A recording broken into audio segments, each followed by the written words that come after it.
કર્યું છે અને દરેક પ્રકારમાં પોતાની બળોતી કલમનો પરિચય આપ્યો છે. વાસુદેવભાઈ સોઢા તેમની નવલકથા કે વાર્તાઓમાં જીવાતા જીવનના અનુભવોને એ જીવી રહ્યા છે અને તેને સંવેદનાત્મક સ્વરૂપે રજૂ કરી રહ્યા છે.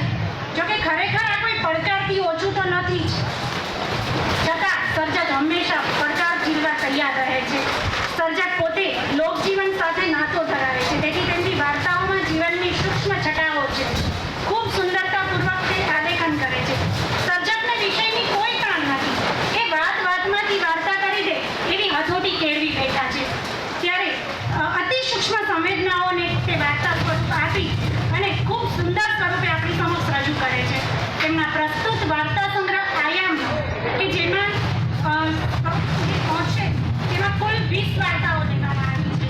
આ વાર્તાઓની શૈલી અત્યંત રસાળ, વાચકોને જકડી રાખનારી છે. મોટા ભાગે વાર્તાના અંતમાં આવતા આંચકા, આઘાત કે પરિવર્તન આ વાર્તાઓને નવો વળાંક આપે છે, નવો વિચાર કે વિચારવાની એક નવી રીત આપે છે. લગભગ આ તેમની પ્રિય રીત છે જે દરેક વાર્તામાં તમે અનુભવી શકો છો. સર્જકની વાર્તા સ્વરૂપ પર કડક પકડ છે, તેથી તે સ્વરૂપ સાથેનો ન્યાય સહેજ પણ ઊણો ઉતરતો નથી. વધારાના વિસ્તારથી તેઓ છેટું રાખે છે.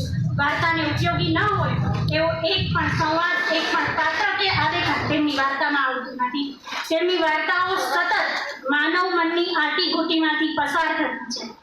વાર્તાઓ આપણા વિચારોને નવા આયામ સુધી લઈ જનારી છે.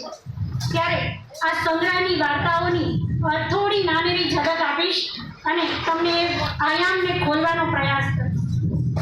આ સંગ્રહની સૌ પ્રથમ વાર્તા છે નમાઝ.